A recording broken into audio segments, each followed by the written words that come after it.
So I think one big question we all have here is, how did we get here to start with? Thomas and Friends Wonders of Sodor is being made by Dovetail Games, the same people behind Train Sim World Series.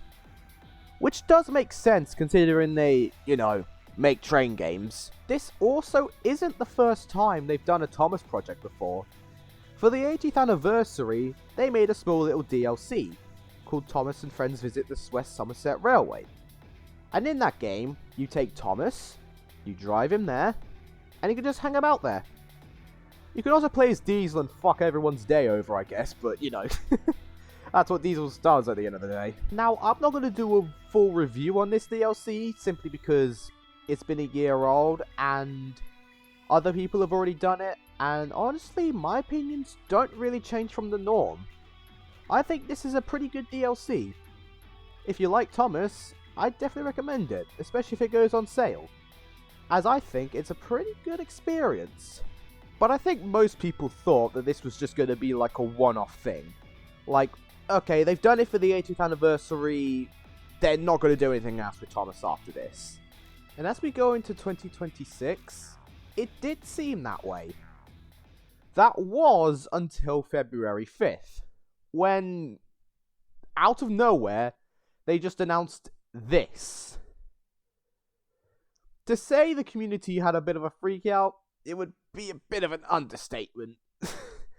It's like that scene from Cars where Luigi sees a Ferrari and he just loses his shit. Punch me, Guido. Punch me in the face. And I'm not gonna lie, the first thing I did when I saw this game was announced was speed run to Steam to wishlist it immediately. I'm also quite impressed with how many systems this game is launching on. Apparently it's going to be releasing on Steam, the Epic Game Store, Xbox One, and the Xbox Series S and X, PlayStation 4 and 5, and Switch 1 and 2. That's a lot of systems for what's essentially a train simulator. And I'm here for it. In this game, you can also take control of 5 engines from the TV series. You can drive Thomas in this game, because Thomas has to be here. A Thomas game without Thomas is like a Mario game without Mario. It's illegal. Diesel also makes sense to be here, because, he was in the Train Sim World DLC, so it would just be dumb not to use him in here. There are also 3 new characters to this game. One of them is Percy, who I'm really surprised wasn't in the original Train Sim World area. And then you've also got Emily, who makes sense considering she's like the female representation of the show, so it just makes sense to have her in here.